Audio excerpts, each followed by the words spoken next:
Good morning. Sorry I haven't updated faster for those that are paying attention. I've just been, I haven't felt like it. I haven't felt like doing much of anything for the last couple of days, but so let me give an update. The last time I posted, we were on our way to the Retrieval, and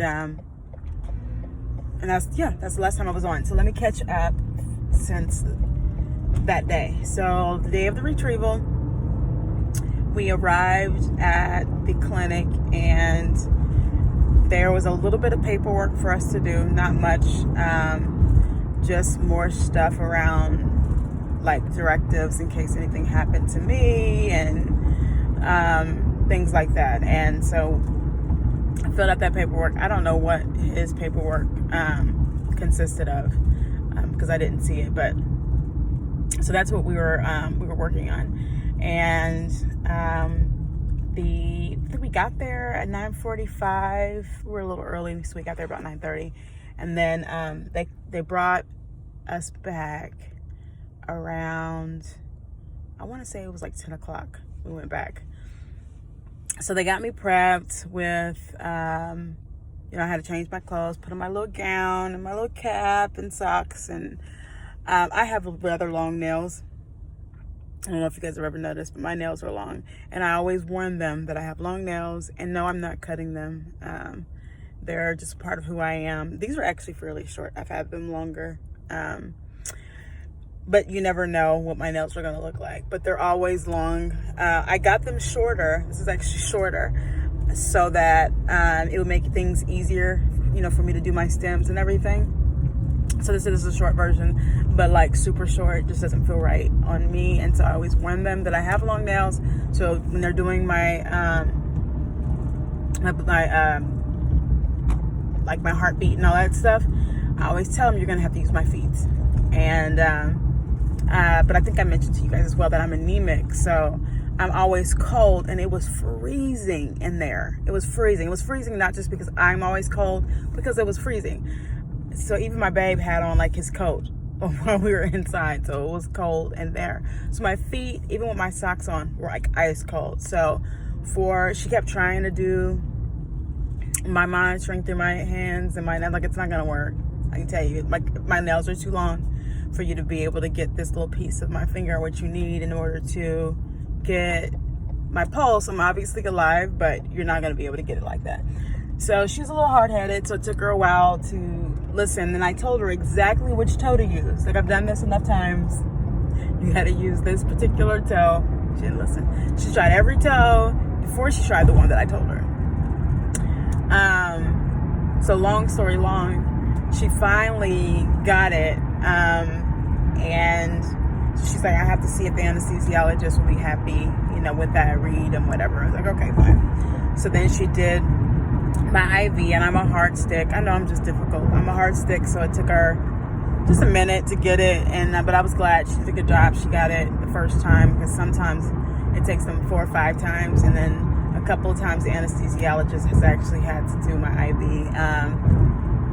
And my veins are just hard-headed, but I think through all of this prepping for my cycle, I have really, really, really been dumping my body with fluid to just combat, all the bloating and everything else. And so I've done a much, much better job of just filling myself with fluid. So I think my veins are responding well to that.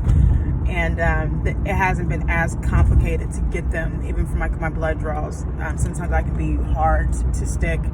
And there's been a couple times where they had to bring in somebody else, but it's been better than it has in the past. So anyway, they got that done. Anesthesiologist came in and just let me know it would be a light anesthesia.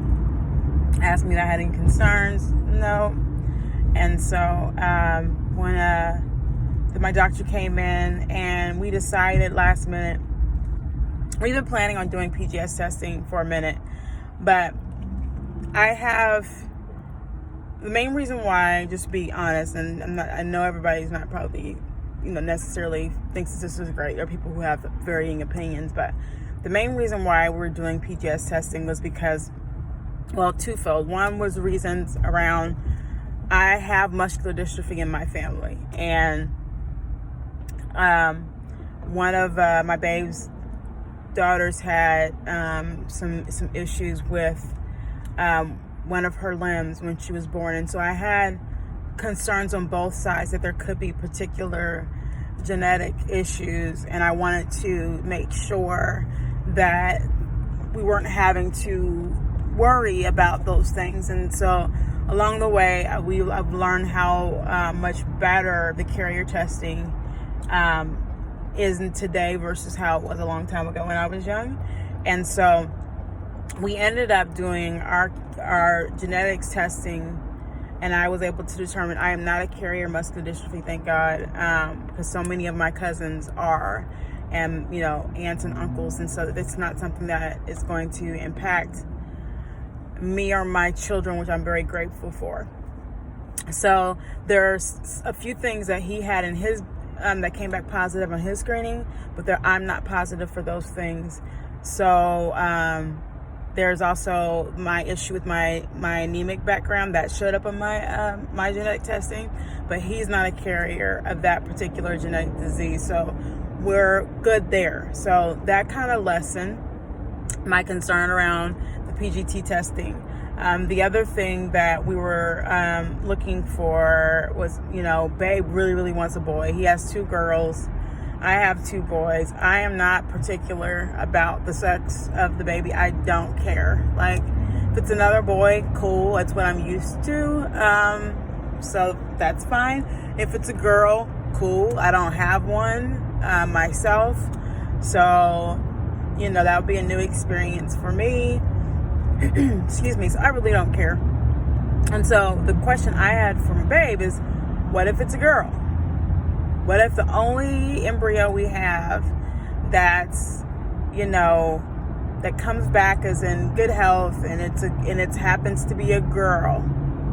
Then what? And he's like, so what? I'll love it, and then we'll take care of her, and it'll be great. And I'm like, so the fact that the boy thing is just something that would be nice to have, but it's not like the end all be all. So I don't really have an interest in going through PGT testing and have them manipulate the cell further if we don't care and there's not as big of genetic issues. So obviously I'm over 40, so there's always the obvious concerns about the baby making it in my womb because of my age. But I have carried 2 children. I didn't have any issues. I had gestational diabetes with both my babies, and I had my first baby at 22. I was almost 23 when I had my oldest son. So I had high glucose with the second one. So my body is going to do that anyway. So is that a risk of IVF babies? Yes, there's an increased risk of you having gestational diabetes with IVF babies. But like I said, I've had that anyway. So I'm not, it's not like that's an additional risk. That's just just one of the situations that we have to deal with. It is what it is. And what else? So, my thought was, if we have, babies, or embryos, that make it to day 5 blast, but there's not that many of them. Like, we have 1 or 2. Do I want to take that 1 chance, or that 2 chance, and send it off to the lab and let them mess with it? Not really. So, he told me, babe, it's up to you, babe. Do whatever you feel like is best, and I trust your perspective. So at the end of the day, I just want whatever is going to make you feel comfortable and happy, and that's where he was at. So I was like, okay. Sorry, I'm driving downtown Dallas, so you're gonna hear a whole bunch of horns and honking, and traffic's always nasty down here, and random cars parked in random spaces. Like, this guy was flipping me off because he thought I was gonna run him off the road. I'm like, I'm not. I see you. But I don't care. I'm from California, so all that stuff doesn't faze me. So whatever. So back to what I was saying. Back to our program. So I said to my doctor, here's my thought. If we have 1 or 2, I'd rather do a fresh transfer. And I know she only likes to transfer 1. And I'm fine with that, because I wouldn't be against the idea of twins, but it's not like one of those things where it's like, ooh, twins. It's not like that. So I'm like, if we have 1 or 2 embryos, I'd rather do a fresh transfer. If, we have 1, transfer the 1, and if we have 2, transfer 1 and freeze the other. What do you think? What's your thought? And she's like, it makes sense to me. And I wasn't sure if that's what she was going to say. So when she said it makes perfect sense to me, I was like, okay, good. I'm not, not off by myself in this thought. And she's like, no, it makes sense to me. So if it's where we've come to decide is if we have 1 or 2, we'll do a transfer on day 5. And then if we have 3 plus, then we will send them off for testing, and then go from there. So that's what we decided. So back to the retrieval day. So the nurse came in and they had me go pee first. So they took me down to the bathroom. I went to the bathroom, and then from there we walked down to the OR, and Babe went to go do his thing. And he never ejaculates like a lot, for whatever reason. He just doesn't. But his volume, as far as the sperm volume, has been fine. He always has, after pre-wash, 11 million of those little suckers floating around. So it's always like enough, even though it's not a lot. And he's like, he can't, when I say he never ejaculates a lot, I mean like when he's doing it in that little cup. Like, he just can't mentally wrap his mind around the fact that he's going, doing that in the little cup, and so it's hard for him to do it. And he's so goofy. He's recording like the video that they have him watching. Like, how is that supposed to do something for me and make me want to, do that, especially like a lot. So it's super funny. He's so silly. So he has a hard time like getting a lot of his stuff inside the little cup when he has to go through that. But he does what he needs to do. And then I'm back in the OR, and then my anesthesiologist, he's like, so I hear we have to do your toe for your vitals. And I'm like, yep. And he's like, no problem. So he puts it on he said, which toe? And I told him. He's like, I'm like, yeah, I've done this enough time to know which toe. And he's like, okay. So he puts it on my toe that I told him to use. And as soon as he puts it on my toe, boop, picks it right up. And no problems. And sorry, I'm at work going into the garage. So no problem. My vitals pop up. He's like, I just gave you some happy drugs. You're gonna feel that burn in your IV. Sorry about that. I gave you an antibiotic earlier, which I felt that too. It doesn't feel great when it's going through. It burns. He's like, you'll be asleep in about the next minute. And I said, that's fast. He's like, yep, that's all I remember. I don't remember what I remember him saying that, and me going, that's quick. And I was asleep. Because when I've had my anesthesia before, it's been fast, but not that fast. Not like, okay, in a couple seconds, you're going to be out. But that's what happened. I think I was tired and needed a nap. Kidding. Well, no, it's true, but I don't think that was why. So anyway, I went to sleep. I woke up, and I remember being awake and seeing Babe sitting in the chair, and I was talking to him, but I don't remember what I said. He recorded it. I'll upload that later. It was super funny to me, because the doctor came in, had a whole conversation with him. I did not remember any of that. I was knocked out. He had me, while he was talking to the doctor, he was recording it, and I was laying over there asleep, and it was super funny. So anyway, long story long, we had 7 follicles.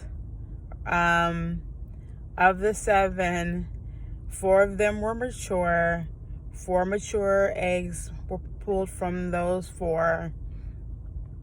And so was I disappointed? Nope. It was exactly what I expected based off of my last ultrasound. I estimated that exact number, because we had one that was 21 and some change talking about the follicles. One that was 20 and some change, another that was 19 and some change, another one that was 15 and some change, when we had our ultrasound on day 8. So based off of that, the other 3 were 10, 10, and 11.7. So since we stopped stems, I didn't do any more medication after the morning. That morning I did my Menopur, the morning of my ultrasound on day 8. And I didn't take any more meds after that. They had me triggered that night with my Embryo with no additional stems. So those 3 that were smaller, there wasn't going to be enough medication for them to thrive, to be mature, especially since I was taking the Centrotide. So I wasn't expecting those 3 to do anything. And the other 4 were so large, I felt comfortable that they would, the 15 one, wasn't 100% sure about it, but I felt comfortable because my average of my follicle growth was about 2 millimeters a day. And I'm like, okay, if even with the meds that were already there, if it went from 15 to 17, and then maybe like 1 millimeter the last day, just from what had already, the meds that were already in there, it would make it to 18. So I felt confident that one would get there. And so it did. So we had those 4.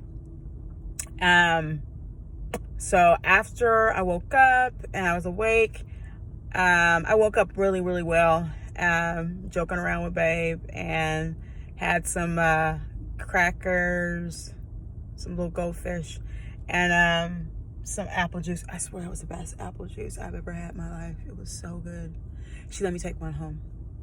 My cousin was in the waiting room the whole time, drinking apple juice and eating snacks too. She was saying the same thing. The apple juice was good. He took care of her while she was waiting for us. And I asked him about, his part, and he was telling me about it, what I was telling you guys. It was funny. And then they had me go to the bathroom again, which I did, make sure there was no blood in it and everything was good. And then we left and went to go get something to eat because I was so hungry, because by then it was like, what time was it? I don't know, it was like around 1 or so. So I was so hungry. So I went and got something to eat. And then we went home, and then he went to work, and my cousin was there with me all day, all night. We were just watching TV and chilling because I was wide awake, just couldn't sleep at first. I felt fine, and she was fussing at me because I was moving around too much, doing stuff. She said, well, you go lay down, that's why I'm here. And I'm just that way. Like, I don't like people having to worry about me, and I have a hard time having people take care of me. But I was just grateful that she was there. So I finally started getting really tired, and then I fell asleep. And I was asleep for 2 hours. And during that time when I was awake, I felt fine. Just a little crampy.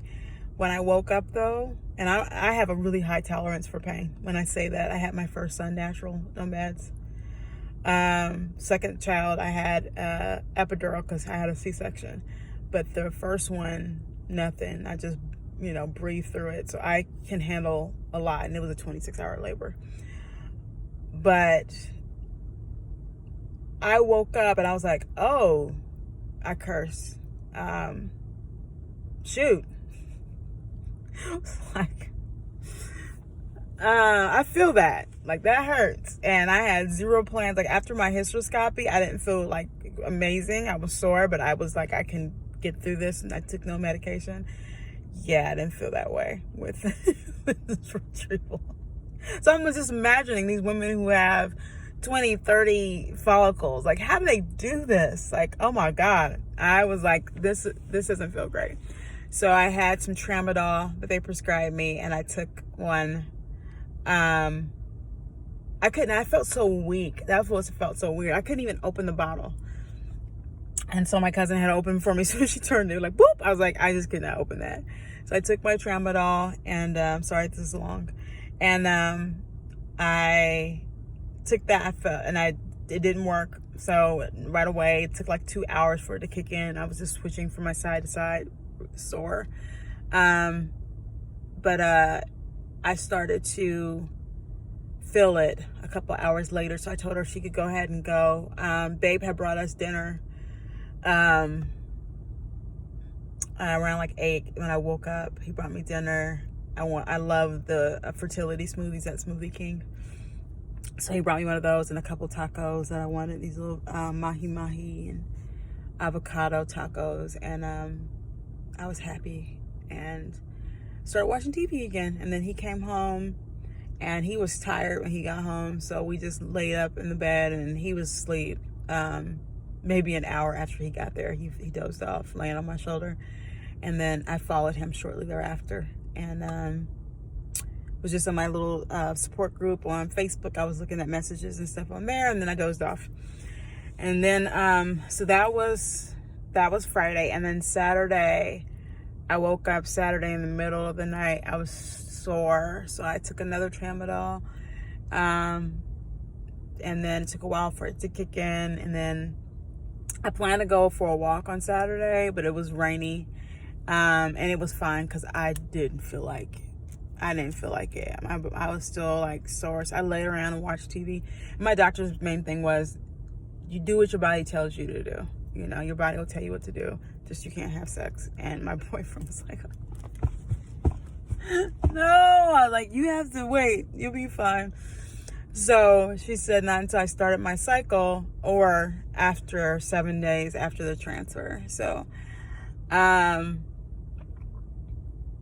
what else? So we did, we just laid around. I laid around the house on Saturday. He was at work, but I was fine. I didn't need anybody there with me. I was just fine. My son had a basketball game, so went to his basketball game. Sitting there was tough. After I was fine the first 45 minutes, the last 15, 20 minutes was a little tough. And so I stood up for a little bit, went to the bathroom and, moved around a little bit to make me feel a little bit better. And then by yesterday, I was fine. I was just tired. I was really sleepy. But I started getting a little energy, so I cleaned up the kitchen. I made dinner.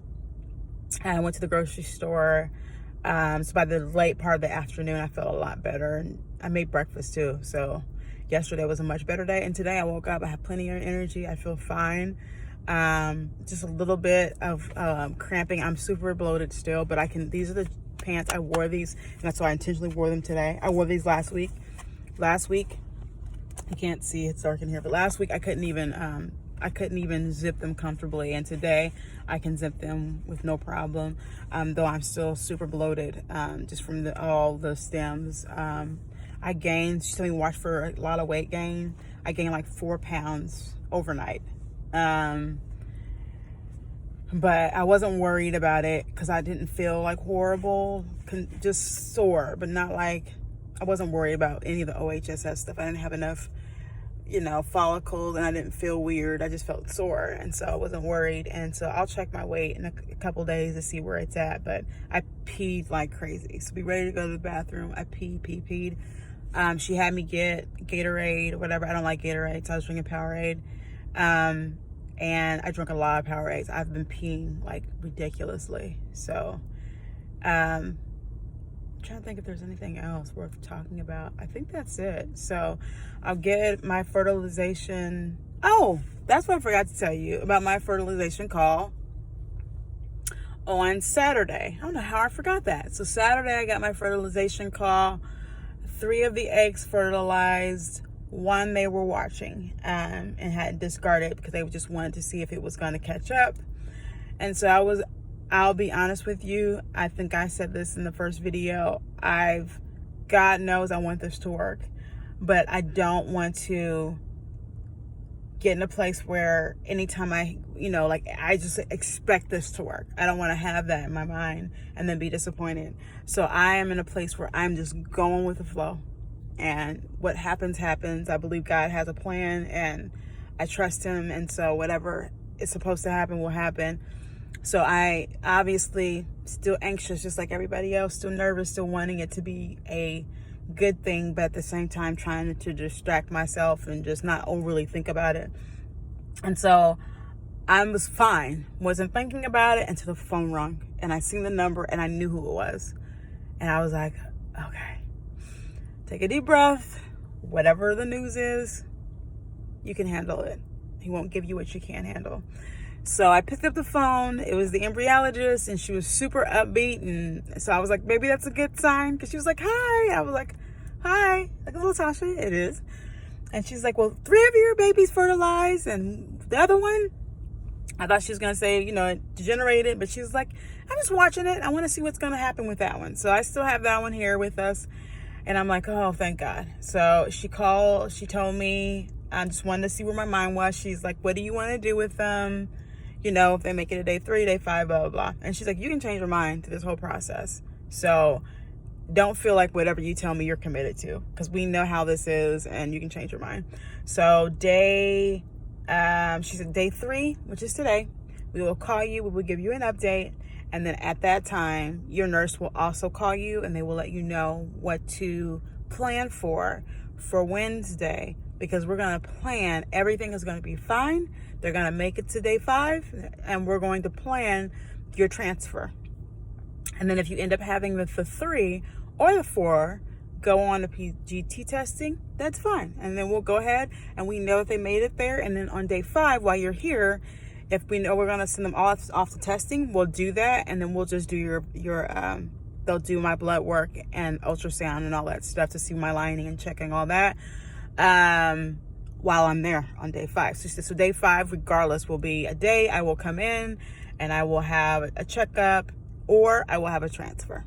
So planning for transfer, I decided to do the progesterone suppositories and the pills instead of the shot, just because my babe is not there. And so trying to do the shot by myself is going to be hard. And if I have to wait for him every night, I'm going to have to stay up late, potentially different nights, or it'll be the timing of the shot will be all over the place, because you never know when he's going to be home. And I just don't want to deal with that if I don't have to. And so what I've been doing now is I have him put in the suppository, because I have little fingers, and with these nails, trying to get it as high up as I really want it to get up there, it's harder. So he's like, are you really wanting me to do that? I'm like, yes. So he's been doing it. It's super funny, because he's like uncomfortable and squeamish with everything. He's like, when I want to touch it, because I feel like it doesn't bother me. But having to do it like this, I don't like it. I was like, listen, you only have one job, so you're going to do it and stop fussing. And I already feel the effects of the progesterone. So after 2 days, my boobs are super sore, especially on the side. And I've had the estradiol has given me a little bit of headaches, but I'm used to having them at this point. So I'm working through them. And just getting ready for potential transfer day on Wednesday. So I'll update you guys on the fertilization report, good, bad, and different, and prep for transfer. So thanks for listening for this long update. Sorry, I could have did a couple short ones, but I just didn't feel like it. But here we are, off to work. I have a really busy day in the office. Lots to do to get my staff ready to be without me for a couple days. So I am off to see the wizard. All right, have a good day.